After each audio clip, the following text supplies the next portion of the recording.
న్యాయమూర్తి ఒకవేళ నిజంగానే మరి బీహార్ అనేటటువంటిది ఇంటర్నేషనల్ స్టాండర్డ్స్ లో డబుల్ ఇంజన్ సర్కార్ తో పెరుగుతుంది, పెద్దగా అయిపోతుంది అనే గిట్ట అని అనుకున్నప్పుడు నేనే మణిపూర్ ఉదాహరణ డబుల్ ఇంజన్ తీసుకొని రగిలిపోతుంది అని చెప్పాను. ఢిల్లీ మీరు డబుల్ ఇంజన్ వచ్చినాక బ్లాస్ట్ ఎట్లా అవుతున్నాం మనం చూస్తున్నాం. అది కూడా నేను ఉదాహరణ మీ దాంట్లోనే ఎక్కువైనాయి. ఒకే ఒకటి మొత్తం 15 ఏళ్ళది మొదటిది ఇది 15 ఏళ్ళ ఢిల్లీ అన్నారు కాబట్టి భారతదేశం ఢిల్లీలో అల్లరి లేడు.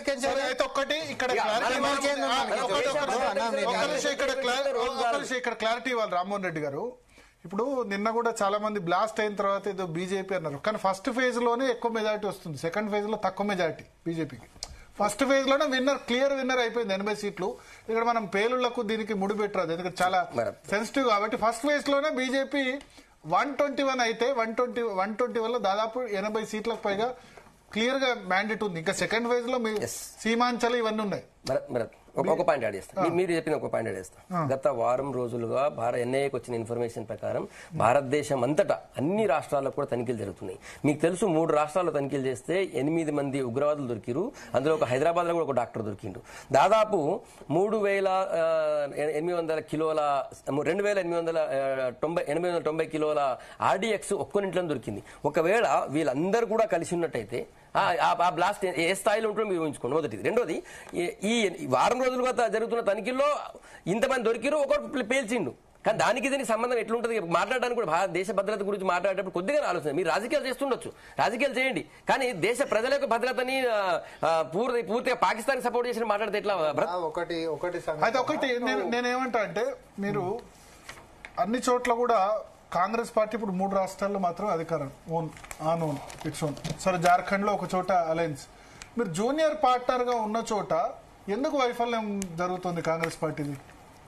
సరే, ఇప్పుడు 3 రాష్ట్రాలలో బీహార్ లో అంత పెద్ద ఇప్పుడు ఎస్ఐఆర్ వ్యతిరేకంగా ఓటు అధికార యాత్ర రాహుల్ గాంధీ చేపట్టిన తర్వాత కూడా ఇవాళ ఓడిపోతే పరిస్థితి. ఎందుకంటే హర్యానాలో మీరు పార్లమెంట్ లో అంత మంచి పర్ఫార్మెన్స్ వచ్చి హర్యానా మహారాష్ట్ర ఓడిపోయిన తర్వాత ఇప్పుడు బీహార్ కూడా ఓడిపోతే కాంగ్రెస్ పార్టీ ఇమేజ్ డ్యామేజ్. ఇప్పుడు ఒకటి డ్యామేజ్ అనేటటువంటిది నాన్ బీజేపీ ఓటర్స్ ను రాహుల్ గాంధీ అట్రాక్ట్ లేకపోతున్నట్టు అవుతుంది కదా. అంటే ఇంకో మన ఇంటర్ప్రిటేషన్ ఎట్లా అనుకుంటే మనం అట్లయితుంది. భరత్ గారు, నేను ఒకటే చెప్తున్నా, బీజేపీ కాంగ్రెస్ కించి గుంజుకుంటే మళ్ళా రాలేని రాష్ట్రాలు అనేటటువంటివి ఏం లేవు. పక్కన ఉన్నటువంటి రాష్ట్రం గురించి మనం మాట్లాడుకుంటే కర్ణాటక ఓర్కాడికి మేము గుంజుకున్నాం, అదే బీజేపీ కించి మళ్ళీ మేము గుంజుకున్నాం కదా. పెద్ద రాష్ట్రము, రెవెన్యూ పెద్దగా ఇచ్చేటటువంటి రాష్ట్రము. ఈరోజు one of the regional parties నుంచి బీజేపీ గుంజుకుంటుంది. అది తెలంగాణ ఓర్కాడికి గుంజుకున్నాం, బీహార్ అయినా తెలంగాణ రీజనల్ పార్టీ ఒక్కటే ఎక్సెప్షన్. ఇంకా లేదు. సో ఇక్కడ మొదలైతే ఇప్పుడు ఇక్కడ మొదలైంది అనుకుంది. ఇన్ని రోజులు అయితే మేము లేము కదా. బీజేపీ లేదు కాబట్టి మొదటి నుంచి ఎప్పుడు అధికారంలోకి రాలేదు కాబట్టి అయింది. But Uttar Pradesh BRS BRS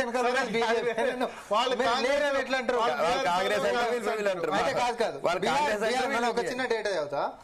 lawlessness and rising crimes లో బీహార్ గురించి మనం మాట్లాడి 2015 నుంచి 2024 దాకా 80% క్రైములు పెరిగినాయి.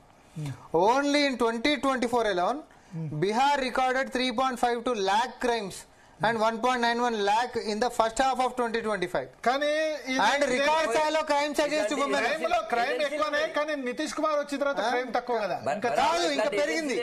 నేను కాగుదే చెప్తున్నా, నేను కాగు చెప్తున్నా సార్. మొత్తము కాగు క్రైమ్ అన్నిట్లలో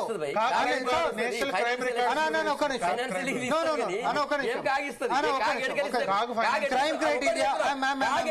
I just want to correct it. I want to correct it. నేను ఒకటి చెప్తా. ఎన్సీఆర్బీ ఉంది, కాగుది ఉంది. కాగుదేమో corruption and financial mismanagement చదివిన 70,877.61 crore worth of utilisation certificate remain pending. ఉంటున్నటువంటి దాంట్లో 22,130 crores బిల్స్. టెక్నికల్ ఆస్పెక్ట్ కాదు. ఓకే, ఇవన్నీ చేసినా ఎందుకు కాంగ్రెస్ ఫెయిల్ అవుతుంది? హర్యానాలో ఫెయిల్ అయింది, మహారాష్ట్రలో ఫెయిల్ అయింది, ఇవాళ బీహార్ లో కూడా ఫెయిల్ అయితే ఏంటి కాంగ్రెస్ పార్టీ పరిస్థితి? ఎందుకు ఏమైంది? పార్లమెంట్ లో మేము పెరుగుతున్నాం కదా. కారణం జాతీయ పార్టీ అవును 44, 52, 99 ఇంకోసారి 120, 130. ఇప్పుడు మనం 280 రీచ్ కావాలంటే ఎట్లా? మనం ఇప్పుడు ఒక ఎగ్జిట్ పోల్ మీదనే మనం మాట్లాడుతున్నాం. రిజల్ట్ రానిరు ఎవరికి ఎన్ని సీట్లు ఇప్పుడు జూబ్లీహిల్స్ కూడా ఎగ్జిట్ పోలే. నేను కాదనంటలేను కదా, నేను కాదన్నా, నేను తిరస్కరించిన దాన్ని.